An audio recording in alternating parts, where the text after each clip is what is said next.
जी, अल्लाह के फ़ज़ल करम और शुक्र के साथ आज का मैं वीलॉग करता हूँ शुरू। हम लोग आज जुम्मा है और हम लोग जुमरात को सुबह 9 बजे खैर आफ़ियत के साथ इस्लामाबाद पहुँच गए थे और अल्हम्दुलिल्लाह आज मैं घर में हूँ। और ये वीलॉग बनाने का एक मकसद है मैं लोगों को बता सकूँ, क्योंकि मैंने अपना एक वीलॉग अपलोड किया था जिसमें मैंने आपको बताया था कि अगर लोग तुर्की का वीज़ा हो और ईरान से तुर्की जाया जाए तो कितने की टिकट आती है। ये बिल्कुल ठीक है कि 25,000 रुपये की है, मे बी लेस दैन 25,000 से भी नीचे थी जब मैंने लास्ट टाइम चेक किया। लेकिन जब असद ट्रैवलिंग करने लगा, असद को जब एयरपोर्ट पे छोड़ के आया और असद के तुर्की का वैलिड वीज़ा था तो असद तुर्की जा रहा था। तो जब हमने असद को सुबह छोड़ा, 9 बजे की फ़्लाइट थी, तो हमें ये उम्मीद थी कि असद इंशाल्लाह ताला जैसे ही तुर्की की इमिग्रेशन को क्लियर करेगा, राउंड अबाउट 5-6 बज जाएंगे तो मुझे कॉल करेगा। तो हम लोग ईरान में उसका वेट कर रहे थे, हम तेहरान में मैं उसका वेट कर रहा था कॉल का, कि अचानक मुझे एक कॉल रिसीव हुई और मैं उसके बाद बड़ा शॉक हुआ कि मुझे पता चला कि ईरानियों ने जो इमिग्रेशन है उसने उसे फ़्लाई नहीं करने दिया। तो जो असद की आवाज़ थी दूसरी तरफ से, वो लिटरली रोने वाली थी। वो बेचारा ऐसा हुआ था जैसे वो रोने वाला है। तो हम लोग एयरपोर्ट पे गए, एयरपोर्ट पे जाके हमने इमिग्रेशन से बात करने की कोशिश की कि भाई किस बिहाफ पे उसको रोका हुआ है। तो वो बार बार एक ही बात करते थे कि वीज़ा फ़ेक है, इसका वीज़ा फ़ेक है। इंटरनेशनल एयरपोर्ट है और इंटरनेशनल एयरपोर्ट पे ईरान का ये हाल है कि किसी को इंग्लिश नहीं आती। कोई भी बंदा इंग्लिश या हमारे साथ बात नहीं करना चाह रहा था या उनको आती नहीं है। और आज ये वीलॉग बनाने की सबसे बड़ी वजह ये ताकि मैं आपको बता सकूं, जो लोग इक़्तिदार में बैठे हुए हैं, जिनके पास डिप्लोमेटिक पासपोर्ट्स पे जो ट्रैवल करते हैं, जो हमारे लोगों का जो पाकिस्तानी हम लोग जो मेहनत करते हैं और टैक्स देते हैं और टैक्स के ऊपर से वो लोग अपनी सैलरीज़ लेते हैं, तो खुदारा जब पाकिस्तानी स्पेशल जब दूसरी कंट्रीज़ में जाके स्टक हो जाते हैं, फंस जाते हैं, तो ये मत कहा करें कि ये हमारा इशू नहीं है या हम सिर्फ स्टूडेंट के इशू को डील करते हैं। आप कौंसलेट, आपकी वहाँ पे कौंसलेट अगर पाकिस्तान की मौजूद है तो आपको उस पाकिस्तानी की हेल्प करनी चाहिए और जाके देखना चाहिए कि वो सिनेरियो क्या है, इशू क्या है उसका। जैसे कि मैंने कौंसलेट से जब तेहरान की कौंसलेट से जब मैंने रब्ता किया असद के रुकने के बाद, तो जब कौंसलेट ने रब्ता किया FIA जो तेहरान की है उससे, तो उन्होंने कहा कि इसके पास वीज़ा फ़ेक है। और उस दिन जुम्मे का दिन था और जुम्मा और हफ्ते को ईरान में छुट्टी होती है, कोई एम्बेसी खुली नहीं होती। और जुम्मे का जब पाकिस्तान का टाइम था वो 8 बजे था, एनातोलिया भी बंद था। हम कुछ कर नहीं पा रहे थे। बड़ी कोशिश करने के बावजूद मैंने एक ईमेल राइट किया और उसे मैंने सेंड कर दिया जो इस्लामाबाद में जो तुर्की की जो कौंसलेट है। और मुझे मंडे वाले दिन एक ईमेल रिसीव हुई। वो ईमेल का मैं आपको जो स्क्रीनशॉट है वो आपको मैं इस वीडियो में दिखाऊंगा। और वो कह रहे हैं कि ये वीज़ा भी ओरिजिनल है और ये बंदा भी ट्रू है, यानी कि दोनों चीज़ें उसकी ठीक हैं, ट्रैवल डॉक्यूमेंट भी ठीक है और उसका वीज़ा भी ठीक है। तो किस बिहाफ पे जो ईरानी इमिग्रेशन थी उसने असद को रोक लिया। असद के साथ क्या क्या हुआ पहले आप ये सुने, फिर मैं आपके साथ करता हूँ बात। अस्सलामुअलैकुम। मैं पाकिस्तान में हूँ आज और मेरी 19 मई 9:30 बजे फ़्लाइट थी इस्तांबुल की। मुझे अरशद भाई और साजिद भाई एयरपोर्ट पे छोड़ के गए हैं। जब मेरी उन्होंने चेकिंग वगैरह की, सारा कुछ किया, तो मैं अपने बोर्डिंग पास के लिए वहाँ पर गया। तो उन्होंने मेरा पासपोर्ट देखा और पासपोर्ट देख के साथ ही कहते हैं पाकिस्तानी। तो मैंने कहा जी पाकिस्तानी।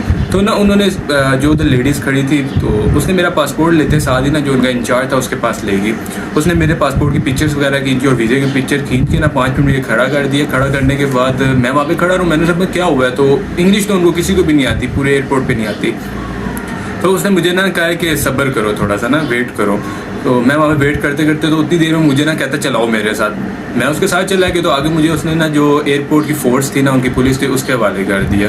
तो इस तरह करते करते मैं वहाँ बैठा तो तकरीबन 8:30 हो गए। तो मैं कह रहा हूँ कि मेरी 9:30 बजे की फ़्लाइट है, तो जल्दी करो, क्या करना है। तो मेरा वीज़ा है, मेरी फ़्लाइट ज़ाया हो जाएगी। तो मुझे कहता है your passport is good, your ticket is good, your visa is fake.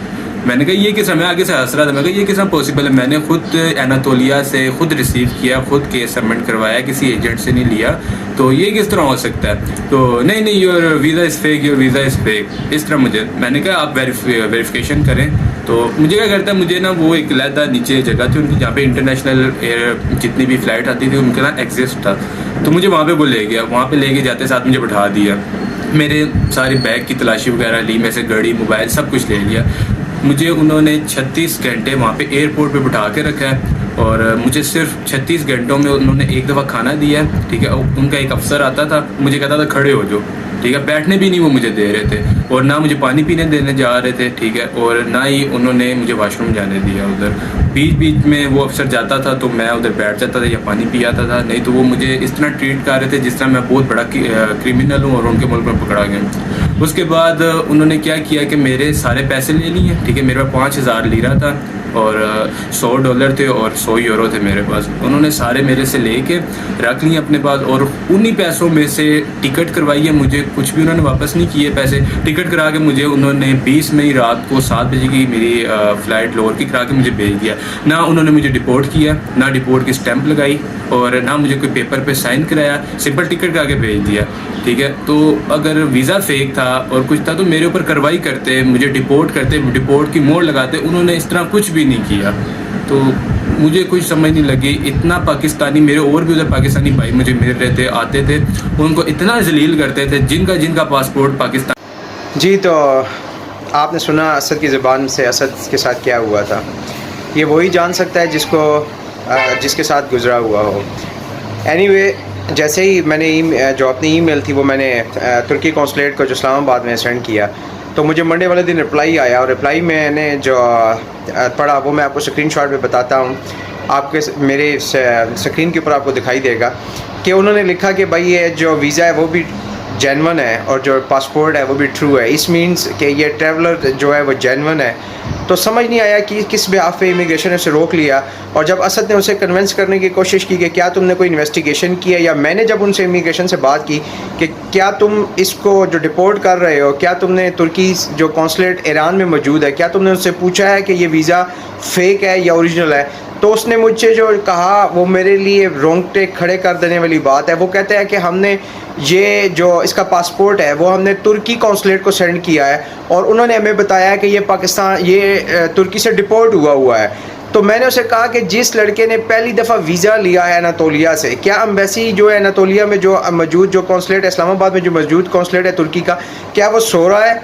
क्या उसको पता नहीं है कि ये पहले डिपोर्ट हुआ था?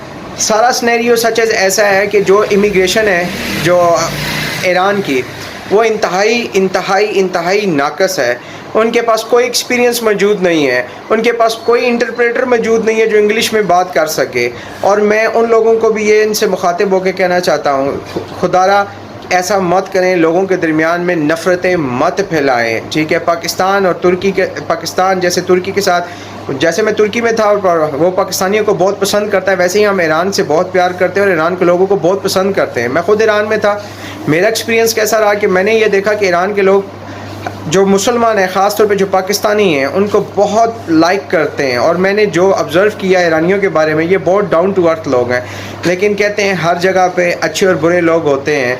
इमिग्रेशन में भी ऐसा ही कुछ असद के साथ हुआ। जो इंसान था शायद वो ज़िद पकड़ चुका था कि वो असद को वहाँ से ट्रैवल नहीं करने देगा, और जिसकी ब्याह पे उसने संडे होने का वेट नहीं किया, बल्कि उसने उसके वॉलेट से पैसे निकाले, जो कि टोटल गैर कानूनी था। बगैर उसकी परमिशन के उसने उसकी टिकट करवाई, और टिकट करवाने के बाद जो टिकट उसको 60,000 रुपये का मिल रहा था, जब हमने चेक किया था, वो टिकट उसने तकरीबन पाकिस्तानी उसे 1 लाख रुपए का करके दिया। ये जो बाकी जो पैसे थे, अमाउंट थे, ये वो इंस्पेक्टर ने खुद अपनी जेब में डाले या उन्होंने डिवाइड किए, मैं ये नहीं जानता। लेकिन मैं ये जानता हूँ कि इंतहाई क्रैप्ट तरीन इमिग्रेशन है ईरान की। ये जो वीलॉग है आप ज़्यादा से ज़्यादा शेयर कीजिएगा, ताकि जो ईरान में जो मिनिस्ट्री में लोग बैठे हैं, अगर वो भी इसको सुन रहे हैं या उन तक ये बात पहुंच जाती है, तो खुदारा वो ऐसे लोगों को मत इतनी हाईली जगह पे या डेजिग्नेशन पे बैठाएं कि वो ईरान का नाम और ईरान के लोगों का नाम जो है वो पूरी दुनिया में बदनाम करें। और ज़्यादा से ज़्यादा मेरे इस वीलॉग को लाइक कीजिएगा, सब्सक्राइब कीजिएगा, शेयर ज़्यादा से ज़्यादा कीजिएगा, ताकि हम असद को इंसाफ दिला सके।